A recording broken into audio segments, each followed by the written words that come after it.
tengah-tengah dunia ini. Tetapi itu yang dilihat Pak Yosi di sungai, itu seperti kehidupan kita di tengah-tengah dunia ini. Ikan-ikan itu adalah anak-anak Tuhan yang sudah ada di aliran sungai dan itu hidup kan.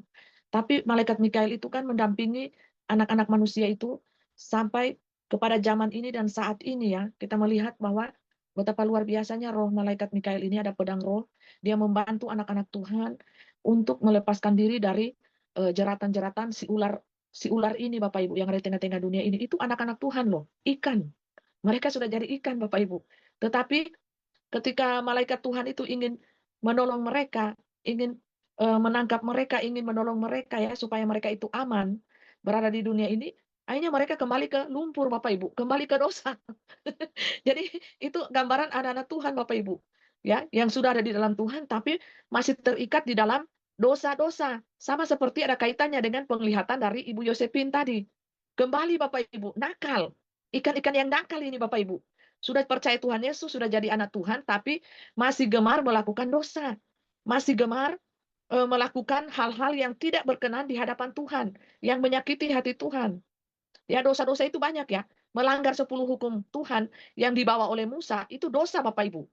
Salah satu saja kita melakukannya, sadar ataupun tidak, itu sudah dosa. Nah banyak anak-anak Tuhan terjebak di situ. Mungkin mereka berpikir dosa itu lebih nikmat, lebih enak daripada melakukan kebenaran. Ketika malaikat Tuhan pun ingin menolong mereka, kehidupan mereka, mereka masuk di lumpur itu Bapak Ibu.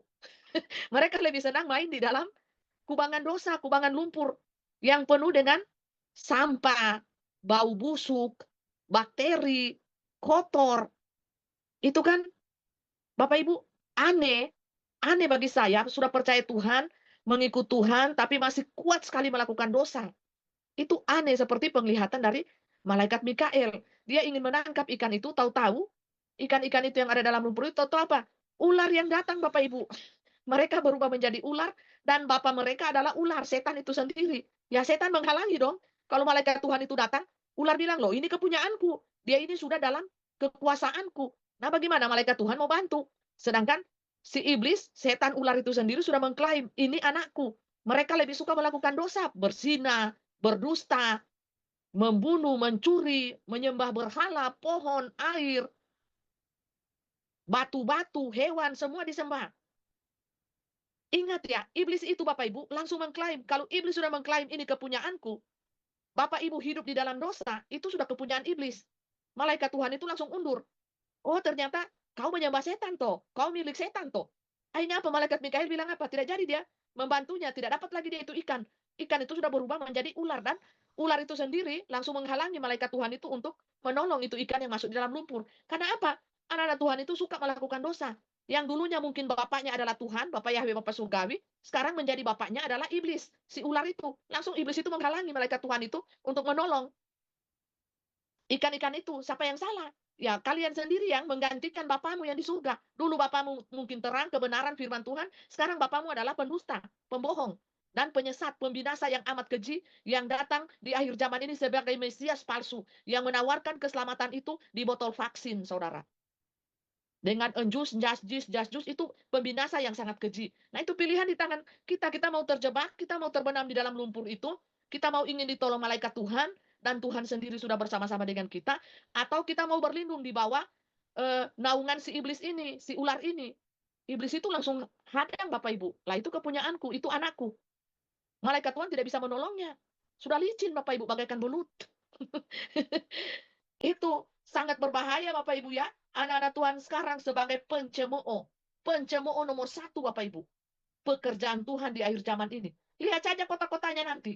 Lihat saja di kantong-kantong Kristen Bapak Ibu. Lihat saja. Nado, Medan, Ambon, Papua. Seperti kata Pangeran Ilahi, King of the Kings. Apakah mereka masih bisa melakukan hari raya Natal? Di hari raya Natal nanti. Penuh dengan air mata, tangisan. Bertobat saja Bapak Ibu. Karena apa? Nomor satu, penghujat-penghujat pekerjaan roh Tuhan yang sedang berlangsung di akhir zaman ini, saudara. Ingat penghujat nomor satu loh. Bukan nomor dua. Mungkin kita bisa melihat yang ada kota-kota percampuran itu mungkin penghujat nomor 2. Tapi yang di kantong-kantong Kristen ini penghujat nomor 1. Baik dari gembalanya, majelisnya, sampai umatnya, saudara. Tidak menerima. Sudah diberitahukan, Alfa dan Omega sudah ada di tengah-tengah kita. Siapa yang duluan maju sebagai penghujat? Gembala-gembala. Yang dikatakan hamba Tuhan, hamba Tuhan. Diikuti dengan jemaatnya. Saya katakan ini Bapak Ibu, karena ini realita. Real dan nyata. Kita ini sedang berhadapan langsung dengan para imam, pendeta, hamba Tuhan, ahli kitab, ahli Taurat, ahli Farisi, munafiknya minta ampun, saudara. Pakai jubah-jubah keagamawian. Kita sedang berhadapan dengan mereka, Bapak Ibu. Gampang tidak pertarungan kita ini? Susah. Sangat susah, Bapak Ibu. Secara intelektual, kepintaran, logika, mereka di atas rata-rata, saudara. Tahu kitab, tahu luar dalam kitab. Ayat semua dihafal di luar kepala. Tidak ada yang dalam kepala.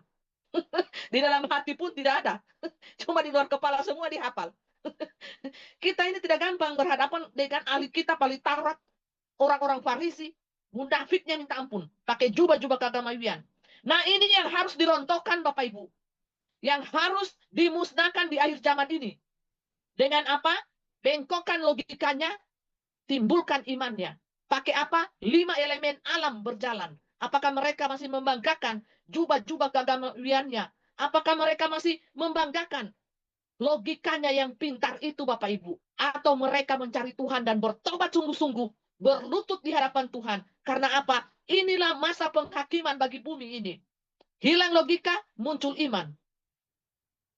Mereka akan berseru-seru memanggil Tuhan, saudara. Kalau tidak dihantam kencang-kencang, maka mereka akan menjadi manusia-manusia yang paling angkuh di muka bumi ini, saudara. Siapa-siapa mereka? Ya ahli kitab, ahli Taurat, ahli Farisi, para imam, hamba-hamba Tuhan pendeta. Ya mereka diagung-agungkan manusia. Mereka diidolakan oleh umatnya. Umat yang bodoh, Bapak Ibu.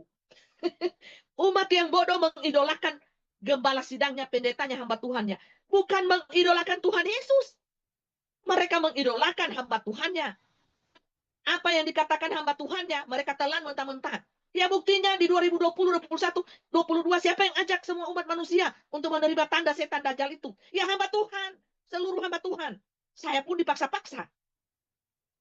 Dipaksa-paksa untuk menerima tanda itu, saudara. Oleh siapa? Ya hamba Tuhan. S1, S2, S3, S4, S5, sampai S7, S-teler, S keliling. Semuanya memaksa saya. Sampai keliling, sampai pusing saya mendengar. Kalau tidak saya turut, mereka ngamuk, saudara. Seperti orang kerasukan. Memaksa saya untuk menerima tanda itu. Semuanya kerasukan, Bapak Ibu, di tahun 2022, 23. Tidak ada angin, tidak ada apa, semua marah-marah. Kenapa? Saya tidak mau menerima tanda itu. Itu semuanya mereka sudah berubah jadi es lilin, saudara. Es lilin.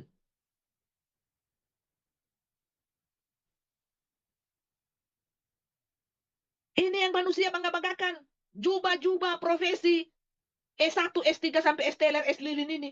Mereka bangga-banggakan. Apakah di mata Tuhan mereka itu manusia yang pintar? Ternyata mereka manusia yang paling bodoh sedunia. Kenapa? Mereka tidak tahu tanda setan itu, dajjal itu ada di mana. Mereka hanya pintar berkuar-kuar teori, teori, dan teori. Kita yang tahu tanda itu ada di mana, mereka katakan sebagai penyesal. Sekarang apakah mereka menyesal? Menyesal, darah mereka sudah rusak. Sangat menyesal, saudara.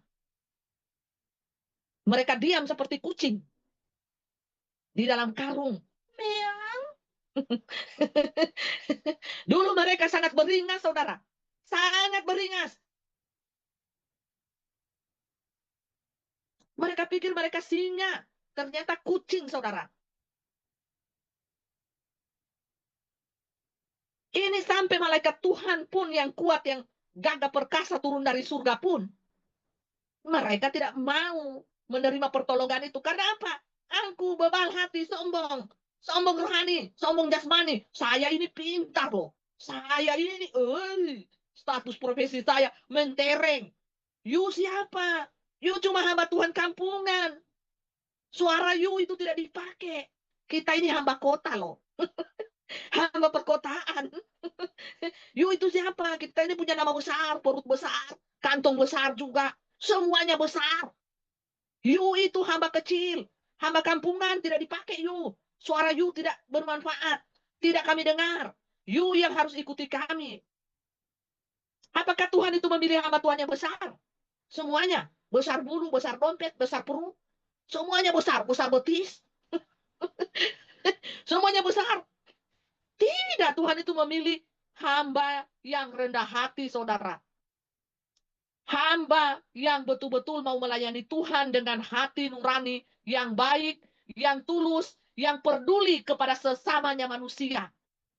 Yang punya kasih, yang punya hati nurani. Ada belas kasihan, ada cinta, ada kemurahan hati, kelemah lembutan, penguasaan diri. 9 buah roh itu ada di situ. Tuhan memakai orang-orang yang setia dan rendah hati. Tuhan tidak cari yang hamba Tuhan besar bulu, besar dompet, besar puru, besar betis, besar jempol kaki. Tidak. Tuhan tidak cari Bapak Ibu. Yang Tuhan cari apa? Hatimu. Hatimu yang mau sungguh-sungguh melayani Tuhan. Hatimu yang dipenuhi dengan kasih, kerendahan hati, ada di dalam dirimu. Bukan engkau manusia yang egois, tapi peduli kepada generasi ini. Peduli kepada sesama manusia. Itu yang Tuhan cari di zaman ini, saudara. Dan itu sangat langka. Itu sangat langka, saudara. Saudara mau terima pengajaran saya yang sangat keras ini atau tidak? Tapi itulah roh yang berkata-kata pada saat ini dengan tegas. Anda harus bertobat. You harus bertobat. Siapapun profesimu. Apakah you hamba besar atau kecil atau kampung atau kota, skala negara atau mancanegara. You harus bertobat dan bertelut sujud. Mengakui dosamu di hadapan Tuhan. Kalau tidak, api neraka menantimu. Karena keangkuhan rohanimu, keangkuhan jasmanimu, sehingga mendukakan roh Tuhan pada saat ini. Dan menyesatkan seluruh umat Tuhan di akhir zaman ini. Saudara pekahlah mendengar suara yang berseru-seru di padang belantara ini, saudara. Jikalau tidak, api yang akan kalian dapatkan pada saatnya nanti. Dan penyesalan akan terjadi, teriakan dan raungan yang sangat memilukan hati akan terjadi di depan mataku. Dan para malaikatku akan menyiksa kalian siang dan malam di dalam api neraka itu, saudara. Bertobatlah selagi masih ada waktu. Itulah pesan urgen yang pada saat ini. Karena penghakiman telah terjadi dan akan berlangsung lebih dahsyat lagi ke depannya. Kalian mau percaya atau tidak, itu urusan di hati kalian masing-masing. Karena kalian punya hati nurani, punya hati yang mau membedakan antara roh kebenaran dan roh dunia yang sedang berjalan pada saat ini. Begitu derasnya arus dunia yang menyesatkan anak-anakku di akhir zaman ini, saudara. Itu saja daripadaku. Semoga peringatan yang sangat urgen ini bisa membuka mata hati kalian dan melihat segala sesuatunya berjalan sesuai dengan agenda daripada Bapakku yang di surga. Amin. Terpuji-pujilah Bapa Yahweh Yeshua Hamasya, Elohim, firman Tuhan yang hidup dan berkuasa, Jesus Christ, Roh Kudus, Roh kebenaran, yang bisa menerangi hati kita anak-anaknya di akhir zaman ini, sehingga kita dapat membedakan mana air, mana api, mana yang penyesat, dan mana yang membawa Anda kepada jalan keselamatan, kepada jalan pemeliharaan antara tubuhmu, jiwamu, dan rohmu selamat sampai ke surganya yang kudus. Amin, amin, amin. Saya kembalikan kepada host pada saat ini. Tuhan Yesus memberkati kita, anak di dalam Bapa, Bapa di dalam anak, yang adalah satu, kekal selama-lamanya. Amin.